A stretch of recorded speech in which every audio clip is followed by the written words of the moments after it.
Yo, what's up mga idol, mga lods? Tara, samahan nyo ako, kain tayo. Bagong init pala yung aking kanin at umusok-usok pa.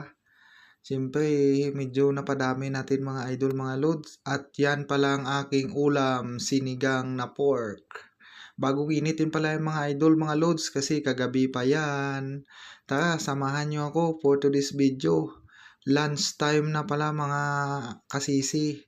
At siyempre, nilagay ko na yung sabaw. At yan, may tubig din ako dyan mga idol at mga loads. Nandito pala ako sa aming pantry. Shout out to all followers and viewers dyan. Tsaka mga sabay kong kumakain. Shout out sa inyong lahat. Yun. On duty pala ako mga idol, mga loads. At naka-lunch na. Ito nga pala yung ulam ko kaya kagabi dinala ko lang dito. At syempre ito yung view dito mga idol, mga loads. Sa gilid ng window, magandang view pala pero mukhang uulan. Nasa 25 floor pala ako mga lodi. Hanggang dito na lang, bye bye.